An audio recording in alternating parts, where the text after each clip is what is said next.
를 점검해야 한다고 했습니다. 还是去分辨这是从训练来的。 그리고 그것이 훈련이라면 그 고난에 대해서 우리가 어떻게 생각해야 되는가를 2주 동안 살펴보았는데요. 然后如果是训练的话，我们有用2个礼拜来思想操练性的苦难。 마리아의 찬가에서는 고난 가운데 하나님의 성품을 신뢰하는 것이 찬양과 순종의 시작임을 이야기했고요. 在玛利亚颂中，我们看见苦难中信靠神的性情是赞美与顺服的开始。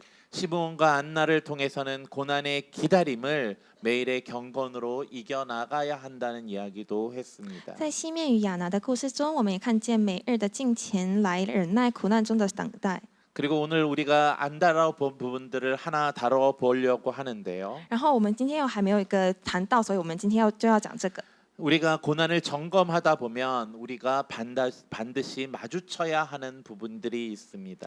当我们检视苦难的时候，一定会有遇到一个时刻， 바로 나의 한계를 발견하는 순간입니다. 也就是发现自己极限的那个时刻。 내가 아무리 열심히 한다고 아무리 잘한다고 해도 어쩔 수 없는 그 순간들. 即使自己认为做得多好，也无法掌控的这个时刻， 내가 통제할 수 없는 영역들에 직면하게 되는 것을 깨닫는 순간입니다. 也是意识到有些领域不是我能控制的这个时候， 즉 나의 부족함과 나의 죄성을 마주하는 순간입니다. 也就是直面自己不足与罪性的那个时刻。 그럴 때 우리는 어떻게 반응해야 되는가를 오늘 본문을 통해서 살펴보고자 합니다. 那么在这种时候，我们应该如何回应？这是我们今天要从经文来看的。 오늘의 본문의 배경은 이렇습니다. 今天的背景长这样： 베드로는 갈릴리 호수에서 밤새 고기를 잡았습니다. 그러나 한 마리도 잡지 못합니다. 彼得在加利利海整夜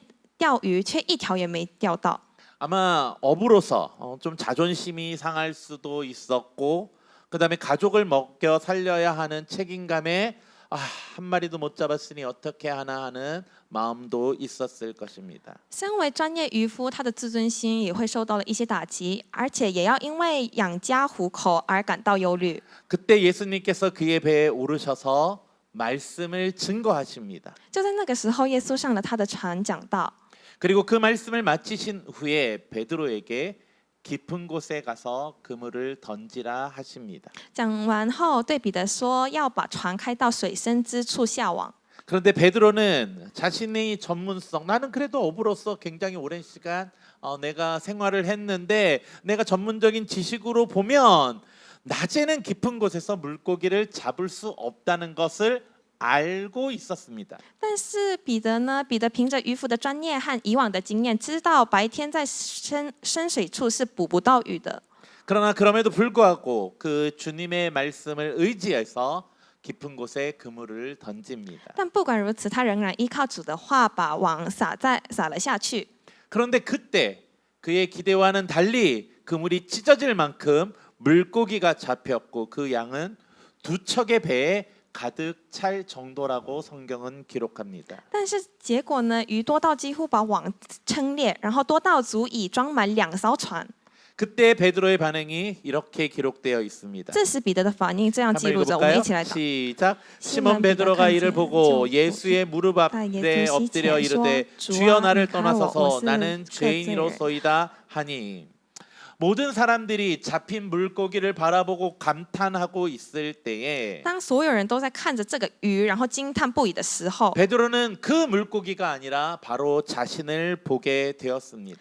彼得所看见的不是鱼，而是他自己， 그리고 주님 앞에 이렇게 고백합니다. 나는 죄인입니다. 并且在主面前这样告白：“我是个罪人。” 그럼 한번 우리가 생각해 봐야죠. 도대체 베드로는 어떤 죄를 지었을까? 那么我们要思考一下，彼得到底犯了什么罪？ 남의 것을 훔친 건가요? 是偷了别人的东西 아니면 吗？ 다른 사람을 해했나요? 还是伤害谁了吗？ 본문을 보면 그런 이야기가 전혀 없어요. 其实经文里面完全没有这个 그런데 内容。 그가 왜 예수님 앞에서 나는 죄인이라 고백한 걸까요? 那他为什么会承认自己是罪人呢？ 혹시 자기가 옛날에 지었던 죄가 생각났을까요? 是不是他过往有的罪，他突然想起来的呢？ 그 관점으로 오늘 한번 본문을 보도록 하겠습니다. 从那个角色，我们来看今天的经文。 사실 베드로는 이 사건 이전에 이미 예수님을 알고 있었습니다. 其实，在这个事件有的之前，彼得早已经知道耶稣很接近了。그 누가복음 4장을 보면 예수님이 가버나움에 오셨을 때에 베드로의 집이 그 사역의 거점이 된 걸 볼 수 있습니다. 从路加福音第4章可以看到，耶稣来到加百农时，彼得的家成了他事工的据点。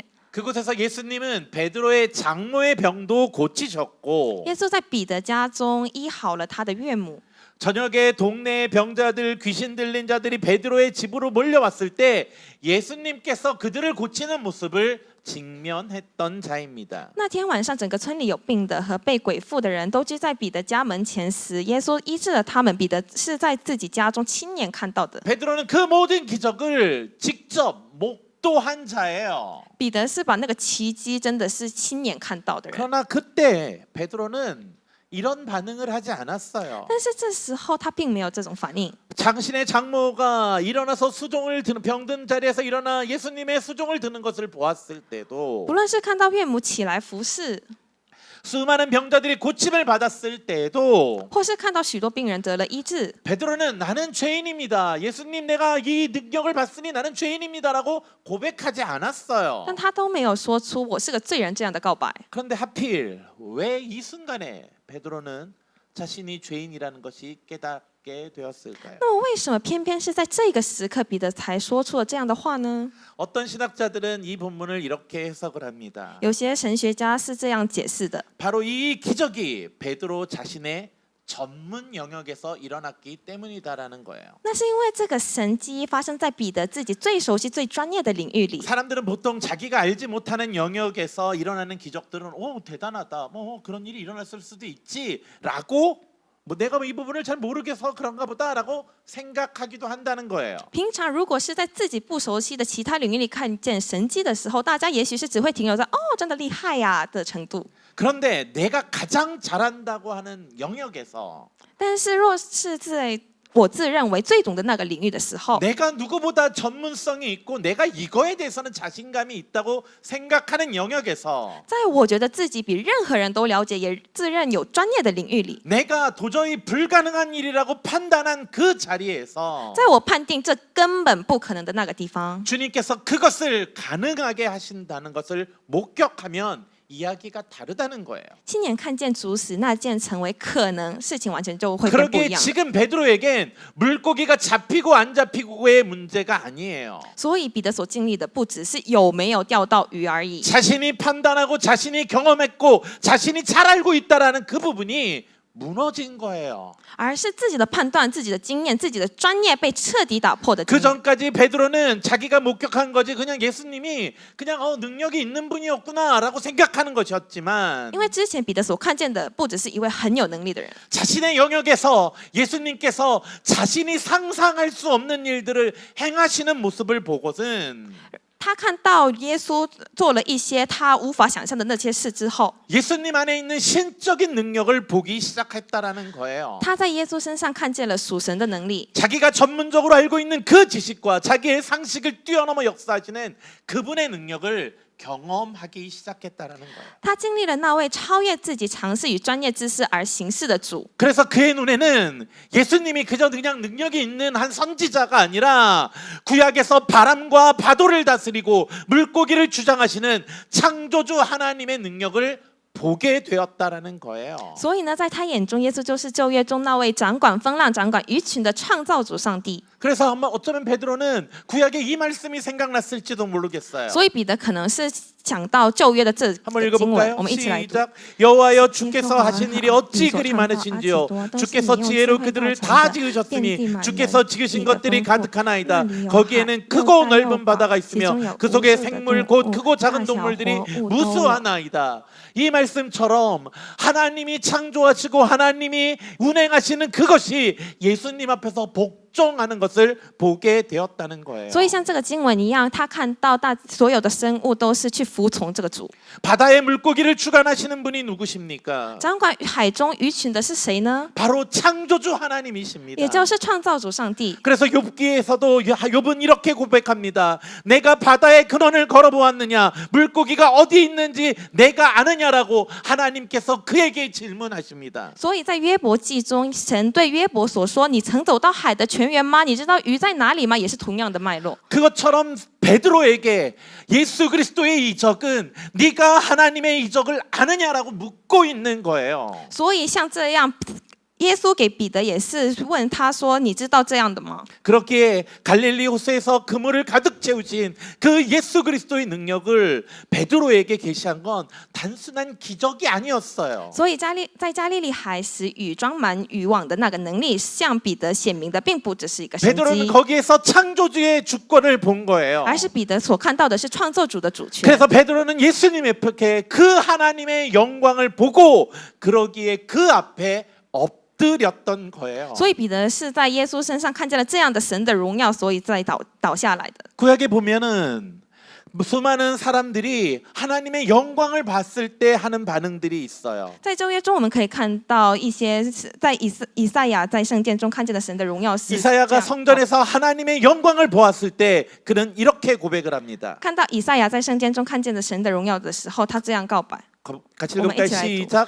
그때 내가 말하되 화로다 나여 망하게 되었도다. 나는 입술이 부정한 사람이요 나는 입술이 부정한 백성 중에 거하면서 만군의 여호와이신 왕을 배웠음이로다 하였더라.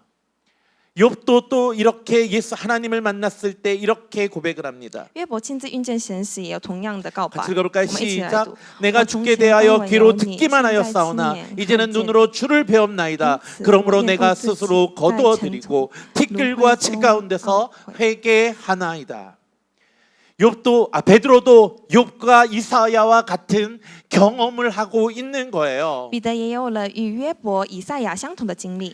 예수 그리스도의 능력을 보았을 때 그분 앞에 섰을 때 비로소 자기 자신이 보이기 시작한 거예요. 在站在主的面前的时候，才真正开始看见了自己。 그러기에 베드로의 나는 죄인입니다라는 고백은 단순한 그 도덕적인 고백이 아니에요. 所以彼得所说的“我是个罪人”，并不只是个单纯的道德性告白， 구약의 선지자들이 하나님의 임재 앞에 보인 것과 동일한 반응인 거예요. 那是与旧约先知们在神的临在前所表现出的反应完全相同。 그 모습을 표현하고 있는 거예요. 然后路加是在讲这个东西， 예수님 안에서의 창조주의 거룩하심이 임재하였기에 在耶稣里创造主上帝的圣洁已经临到， 베드로가 그것을 因为 보았기에 彼得有看到， 그가 그 예수 그리스도 앞에 엎드려 나는 죄인입니다라고 고백하고 있는 거예요. 所以他倒在耶稣面前说：“我是个罪人。” 어쩌면 고난의 역할이 베드로가 물고기를 잡지 못해서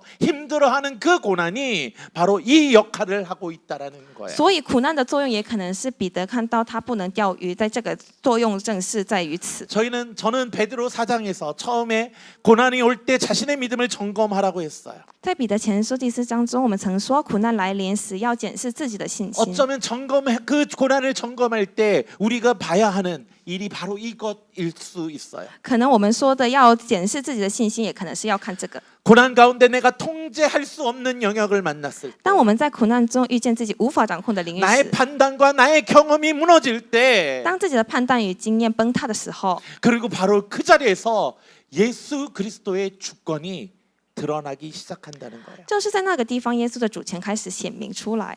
고난이 아니었으면 그 앞에 멈추지 않았을 것인데 如果不是苦难的话，我们根本不会在那里停下来。 내 고집과 내 생각과 내 판단을 따라 계속 살아갔을 것인데 我们只会继续照着自己的固执想法与判断活下去， 자신을 돌아보지 않았을 것인데 也不会回顾省察自己。 어차피 순탄하기에 굳이 하나님을 찾을 필요도 없이 내 생각대로 그냥 갔을 것인데 反正一切都会顺利，所以不觉得必要特别寻求神。 자신의 실패로 인한 고난 속에서 可是当人落在因自己的失败而来的苦难中时， 내가 아무것도 할 수 없는 상황을 직면했을 때에 当我们面对自己什么都做不了的处境的时候， 자신을 돌아보게 된다는 것. 就会开始反省自己。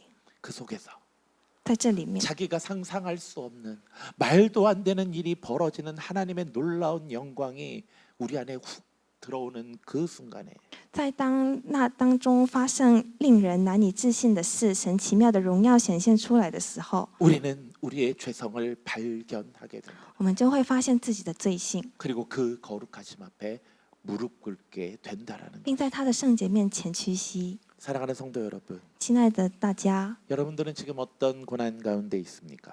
大家现在处在哪个困境呢？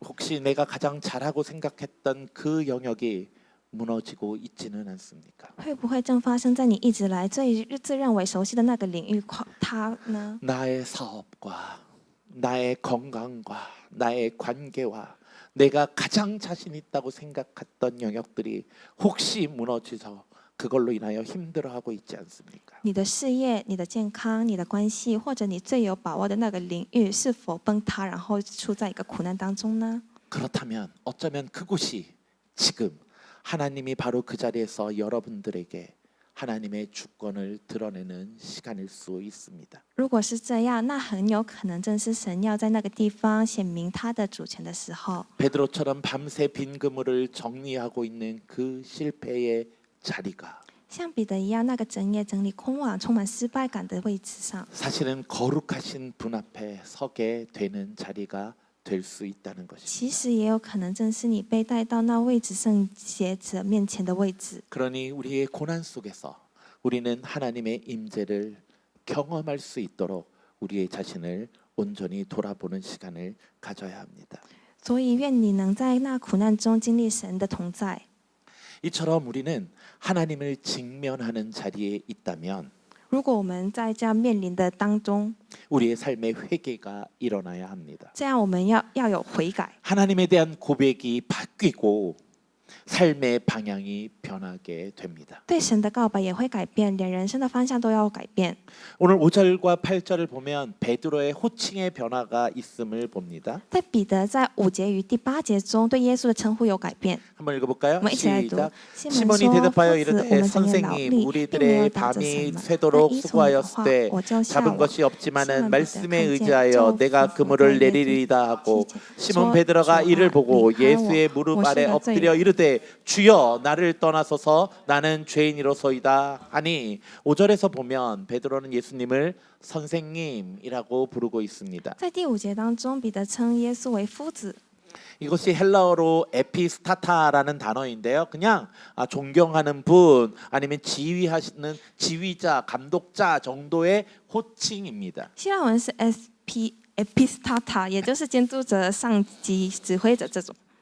그런데 그것을 그가 처음에 고백했었던 이유는 예수님이 그냥 어느 정도 능력이 있는 분이라는 걸 알고 있었던 거예요. 他那时候叫这样，是因为他知道他是一个非常有能力的人，就这样。 즉 예수님의 치유의 능력을 이미 因 봤잖아요. 为他有看到耶稣有医治的能 그래서 力， 그분의 능력을 받고 그분은 특별한 분이고 그분의 말씀을 드려보니 좋은 분이야. 그래서 선생님의 말씀 정말 좋은데요. 라는 식의 반응이었다는 거예요. 因为他早就看过耶稣的能力，所以他就是信任，大概还停留在这位是特别的人，他的话值得一试这个程度。 그래서 당신이 말하는 거 그냥 들을게요. 그 정도였다는 거죠. 所以就是你讲的话我听听这样。 그러나 그 하나님의 능력을 경험한 이후에는 但是他面临到他的能力之后， 8절에서 그의 고백으로 그는 예수님을 주여라고 고백을 합니다. 但到了第8节，称呼变成了主啊。 이 주라는 단어 헬라어로 큐리에라는 이 단어는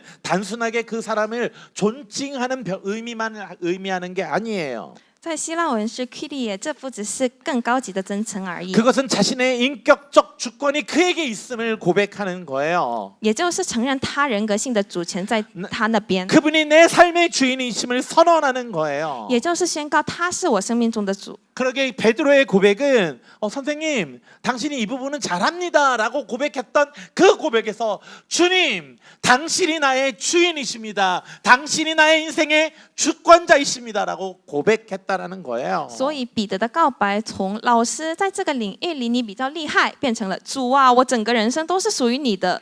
마치 구약에서 욥이 하나님을 만났을 때 고백했었던 것처럼 也正如旧约中的约伯遇见神之后所发生的转变一样， 욥기를 보면 앞에 수십 장 동안 욥이 하나님 앞에 항의하였지만 约伯用了好几十章向神抗辩又抗辩， 하나님을 직접 만났을 때 더 이상 항의하지 못하고 但他真正遇见神之后就不会 그 再 하나님 抗辩 앞에 了。 굴복했던 것처럼 像他就这样屈服之后， 베드로도 그 예수 그리스도 앞에 굴복하며 所以彼得也是一起去屈服， 그곳에서 회개하였던 거예요. 所以他们就在那边悔改。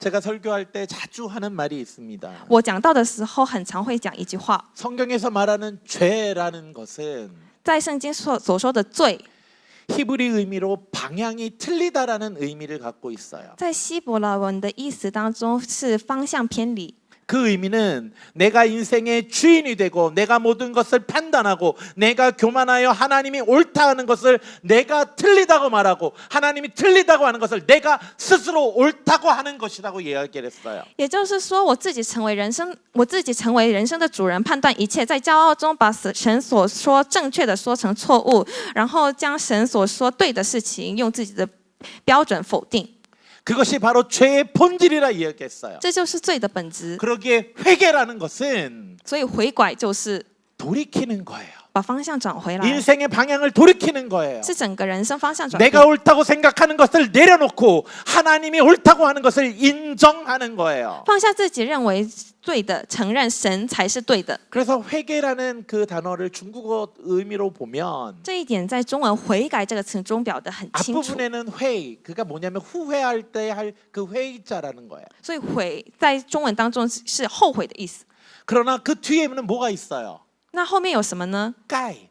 그러니까 즉 변화되다, 바꾸다라는 의미가 있어요. 后面是改，也就是改变这个意思。 즉 회개라는 것은 후회하고 끝나는 게 아니에요. 所以悔改是不只有后悔， 그 회개하고 나서 후회하고 나서 내가 다시는 그러지 않겠다고 삶이 변화되는 것이 바로 회개예요. 而是不只停留在悔，是还要有改变。 베드로의 호칭이 바뀐 것이 바로 그런 거예요. 彼得称呼的改变就是这个意思。 그 전에는 선생님 당신의 능력을 압니다라는 정도였지만 从夫子我试试看， 주님 나는 죄인입니다라는 그 고백을 통해서 变成主啊，我是个罪人。从透过这个， 단순하게 감정이 변한 것이 아니라 这不是只有情绪的变化， 자신과 예수 그리스도의 관계가 변화된 거예요. 而是关系的转换。 내가 판단하는 자리에서 从我判断的位置 주님이 판단하는 자리로 이동해 버렸다라는 거예요. 转变成为主来做判断。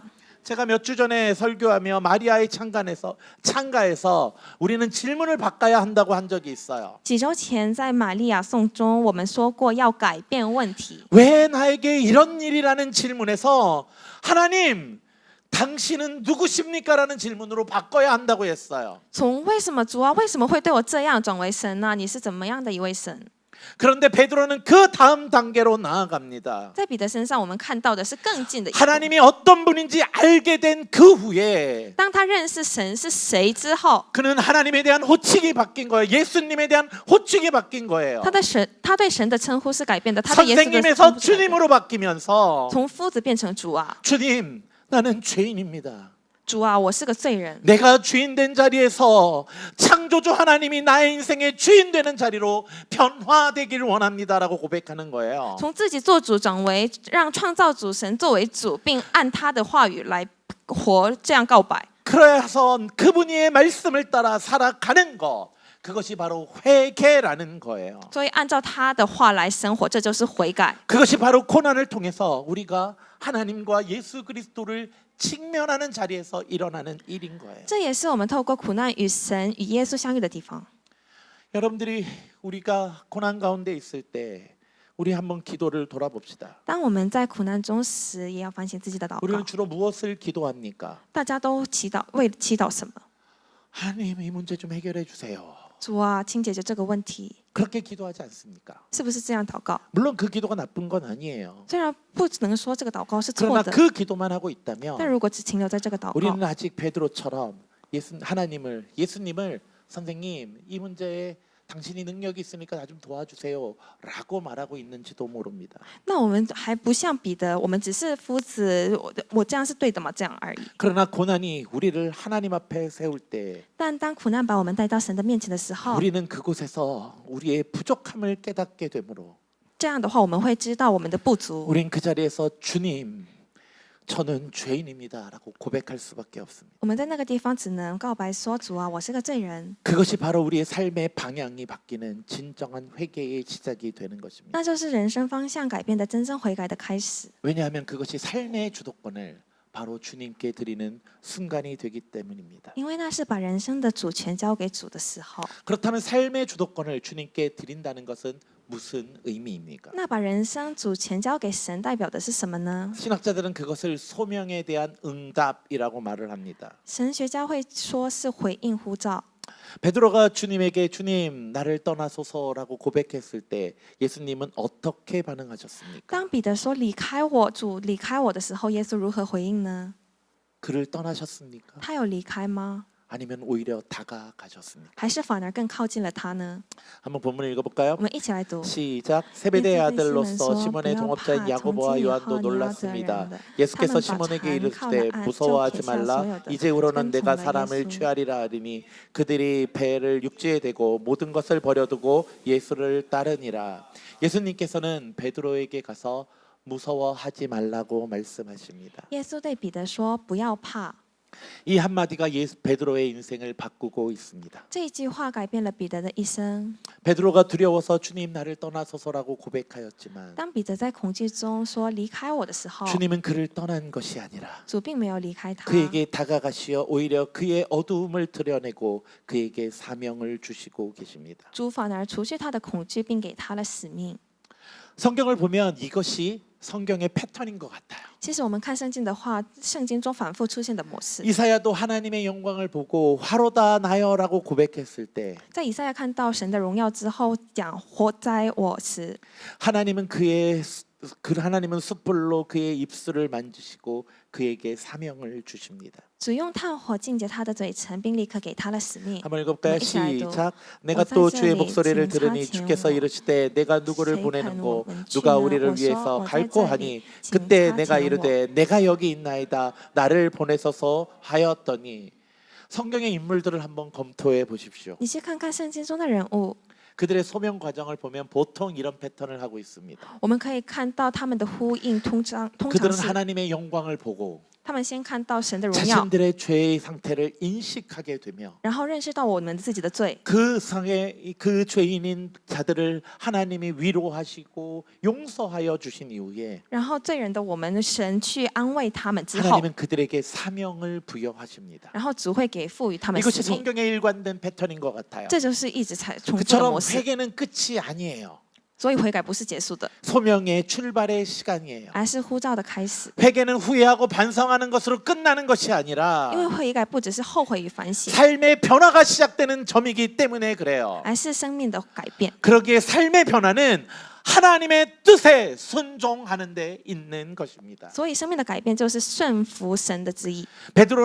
예수님이 그래서 베드로에게 사명을 주시고 계십니다. 所以神对彼得是给使命的， 여기서 사람을 취하라라는 사명을 주시는데요. 然后他就给了责人的使命。 여기서 이 취하다는 단어를 보면 我们看责人的时候， 그 헬라어로는 조글레오라는 단어인데 希腊文是 조그레오， 이 단어가 생명이라는 단어와 잡다라는 단어를 합쳐놓은 단어예요. 这个字是从活跟捉一起放的， 즉 생명을 잡아서 생명을 주라는 의미예요. 所以也就是说把活的抓起来，然后给生命这样。 베드로가 그 전까지는 물고기를 잡았어요. 그럼 그 물고기는 생명을 잃어버렸어요. 彼得以前是钓这个鱼，那这个鱼的生命是死掉的。 그러나 이제는 베드로가 사람을 잡게 되면 그에게 생명을 주는 일을 할 수 있게 된다라는 것이에요. 所以彼得如果抓到人的话，他可以给一个人新的生命。这样， 그래서 그 일을 예수 그리스도께서 그에게 맡기고 있는 거예요. 所以主是给他这样的使命， 사람을 살리는 일. 也就是使人活过来。 그리고 그 사명을 받은 베드로의 반응을 보면 然后如果看到我们彼得拿到那个使命的 11절에 反应之后 모든 ， 것을 버려두고 예수를 따른다라고 고백하고 있어요. 在11节当中，他说他可以把全部的都放下来，然后跟 이 随主。 의미는 즉각적이고 전면적인 포기를 한다라는 의미예요. 这代表立即且完全的放下来， 두 배에 가득 찼던 물고기를 버린 거예요. 连满船的2艘船的鱼都放弃了， 배도 버려두고 나간 거예요. 他把那艘船也直接丢下去。 이 단어는 5장 28절에 레위가 그러니까 세관이었던 레위가 예수 그리스도의 부름을 받고 모든 것을 버리고 갔다라는 것과 같은 의미예요. 这也就是雷维嘎从他把全部的东西都丢下来，然后跟随主的一样。 소명에 대한 응답은 계산하고 준비한 다음에 오는 것이 아니라 对呼召的回应不是计算然后才开始， 진정한 주님의 부르심 앞에 즉각적으로 반응하는 거예요. 而是在主呼召的那一刻就起身回应。 그러기에 베드로는 주님의 부르심 앞에 회개하며 즉각적인 반응을 일으켰다는 거예요. 所以彼得呢，他马上悔改，然后马上就开始起身。 그것이 바로 우리가 소명을 갖게 된다는 뜻이에요. 这也就是我们有这个呼召。 제가 이렇게 말하면 많은 분들이 오해를 해요. 我这样讲的话，大家都会误会 어떤 거냐면 这是 아, 什么？ 그래? 그럼 나도 그럼 오늘부터 직장 그만두고 목사가 되어야 되나? 선교사가 되어야 되나? 막 이렇게 생각을 해요. 哈，真的吗？我要辞职，然后要当牧师或者是宣教师吗？ 아니에요. 사명이 그런 것만을 말하는 사명이 아니에요. 但我讲的不只是这种使命。 하나님 예수 그리스도께서 제자를 부르시거나 때로는 어떤 선지자들을 부르시는 것은 특별한 케이스일 뿐이고 神去呼召那些什么宣教子啊，或者是信徒是 대부분의 特别的时候， 사람들은 但大部分的人 삶의 현장에서 부르심을 받고 있는 거예요. 他在人生当中已经得到了呼召， 그것은 삶의 주권을 내가 가지고 있다가 그 주권을 예수 그리스도께 드리고 하나님께 드리는 것을 의미하는 거예요. 也就是代表把我的人权从我给主权交 즉 给神。 나의 삶의 현장, 직장과 학업터와 가정에서 하나님 앞에 부끄럽지 않게 살아가도록 우리의 삶의 형태를 바꾸는 것을 이야기하는 거예요. 所以在职场、学校、家庭当中，不要以羞耻，而是改变人生命。 그것이 바로 회개이고 这就是悔改， 그것이 바로 사명하는 거예요. 这也就是使命。 내 자리에서 주변의 사람들을 살리는 역할을 하게 되는 거라는 거예요. 在那里成为人的生命的人的角色， 가정에서 내 가족들을 살리는 일을 하는 것이고 在家庭去让 친구들을 家人 만나면 生 그 친구들을 살리는 일을 하는 然 것이고 后见到朋友的时候把他们救回来， 직장에서 내 동료들을 살리는 일을 하는 거예요. 然后在职场当中去 입으로 得到 그들을 让他们 저주하는 得到 것이 生命 아니라 而不是去诅咒他们， 그 입으로 그들을 축복하고 而是去敬服他们， 그들에게서 무엇을 취하려고 하는 것이 아니라 不是我给他们要取的利 내가 益， 그들에게 무엇인가를 나눠주려고 하는 거 而是想要去分享， 내가 사랑을 갈구하는 것이 아니라 不是去想要得爱， 내가 사랑을 베풀어가는 거 而是想要赋予给给 그것이 爱。 바로 살리는 사역을 하는 것이라는 这 거예요. 就是使人得到生命的 그것이 人， 바로 나를 부르시는 그 자리에서 받은 소명의 자리로 가는 것이라는 거예요. 这就是主给我们呼召的那个 알아요. 地方 그게 。 쉽지 않다는 거. 我知道这个不容易， 그러나 그 일을 위하여 우리는 긴 기다림의 시간, 인내의 시간이 필요하다고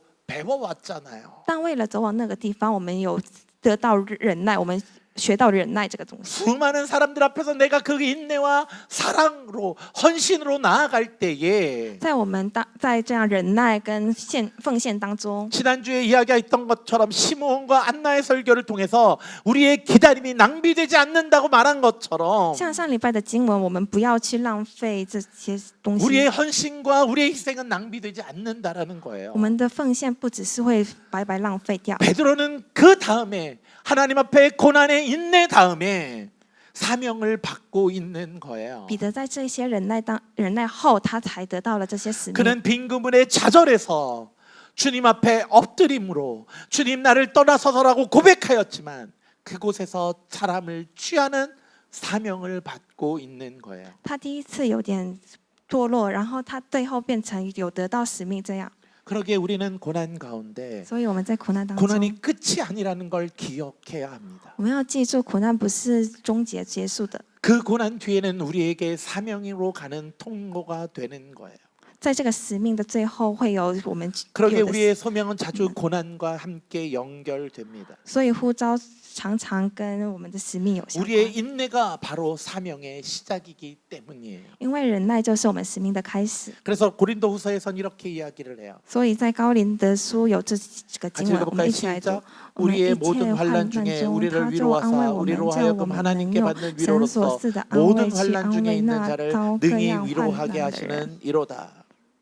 베드로가 밤새 빈 그물의 좌절을 경험하였기에 彼得因为在他钓鱼的时候有得到苦难， 밤새 그물을 던지고 있는 또 다른 사람의 마음을 이해할 수 있었을 것입니다. 所以他能理解抱着空碗感到挫败的其他人。 어쩌면 베드로는 자신이 통과한 고난의 힘든 일의 경험들이 다른 사람의 고난을 섬기는 사명의 자산이 될 수도 있습니다. 他可能是因为自己有得到苦难，所以可能理解其他人的。 그런 고난 이후에 우리는 그 고난을 통과한 자들만이 받을 수 있는 사명, 즉 사람을 살리는 사명을 받을 수 있기 因 때문입니다. 为我们有得到这个苦难，然后所以才有了使命。 말씀을 정리해 我们 봅시다. 一起，最 지난 后一 몇 个总结， 주간 우리가 고난에 대한 시리즈를 이야기했습니다. 我们有一直讲苦难这个系列， 그래서 한 4주 동안 이야기를 했는데요. 我们有讲了4个礼拜了， 고난의 이유를 점검해 보았고 我们有知道苦难的理由，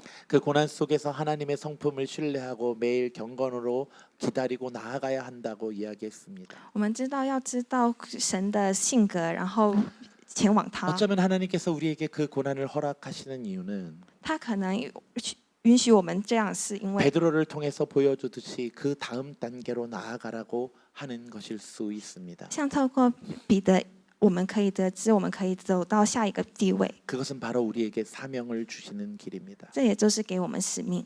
오늘 우리가 살펴본 것처럼 고난은 때로는 우리를 예수 그리스도의 하나님의 거룩하심 앞에 서게 합니다. 像今天的经文，苦难把我们带到耶稣的圣洁面前。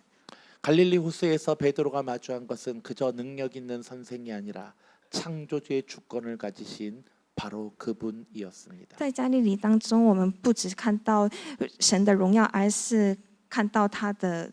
베드로는 그 예수 그리스도의 임재 앞에서 자기 자신을 보게 되었습니다. 彼得在那些当中，他知道了神的荣耀， 그리고 나서 그 자리에서 진정한 회개가 일어납니다. 然后在那里产生了真正的悔改， 단순한 후회가 아니라 不只是直接的后悔， 삶의 방향이 바뀌는 진정한 회개가 일어났습니다. 而是转变方向的真正的悔改。 예수님에 대한 호칭이 선생님에서 주님으로 바뀌듯이 耶稣的称呼从夫子变成了主啊， 지식적인 인정에서 인격적인 항복으로 변화된 것입니다. 从认知的知识变成 인격적인 항복으로 변화된 것입니다. 人性的抗辩。 그리고 그 회개의 자리에서 주님은 떠나지 않고 무서워하지 말라 위로하시며 从这些悔改当中，主不离开，反而给我们安慰， 우리에게 소명을 주십니다. 反而给我们呼召。 그것이 바로 우리가 받은 소명입니다. 这是主给我们的呼召。 밤새 빈 그물을 안고 좌절하는 성도님들이 계십니까? 你们是否抱着空网感到挫败？ 고난 속에서 나의 한계를 발견하고 두려워하는 분이 계십니까? 在苦难当中，知道我有些地方是我无法控制的。 베드로처럼 주님 나를 좀 떠나주세요라고 말하고 싶습니까? 是否想要跟彼得一样说：“主啊，请离开我。 그때 주님이 여러분들을 찾아와 하시는 말씀에 귀를 기울이십시오. 那时候，请大家去听主的声音， 무서워하지 말라. 不要怕， 예수님은 우리를 떠나진 것이 아니라 主绝对不会离开我们， 그 고난의 자리에서 우리를 소명의 자리로 부르십니다. 反而会呼召我们。 고난을 통과한 자에게 주시는 소명이 있습니다. 只有透过苦难的人才能得 그것은 到 바로 呼召， 사람을 살리는 일입니다. 那就是救人的生命。 여러분들은 지금 어떤 자리에 계십니까? 大家现在站在哪一个位置？ 여러분들의 삶에서 가장 많은 시간을 보내는 곳은 어디입니까? 大家在用时间的地方是哪里？ 그곳에서 여러분들은 누구를 살려야 합니까? 在那个地方，大家要去救援谁呢？ 나의 자녀입니까? 是我们的子女吗？ 나의 남편입니까? 是我的丈夫 나의 吗？ 아내입니까? 是我的妻子吗？ 나의 동료입니까? 是我的同才吗？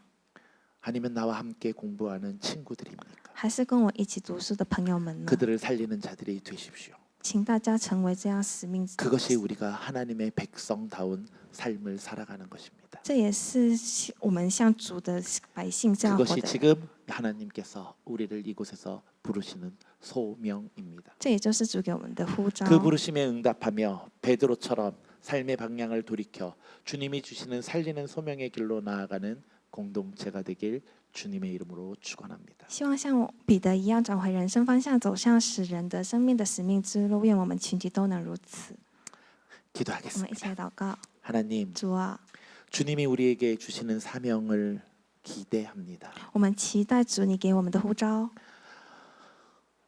아무것도 아닌 나를 부르시고 您呼叫什么都不是的我们， 우리에게 사명을 주시는 그 주님, 给我们使命的主， 그 사명을 놓치지 않는 자들 되게 하여 주옵소서. 请我们成为不要把那个使命错过的我们。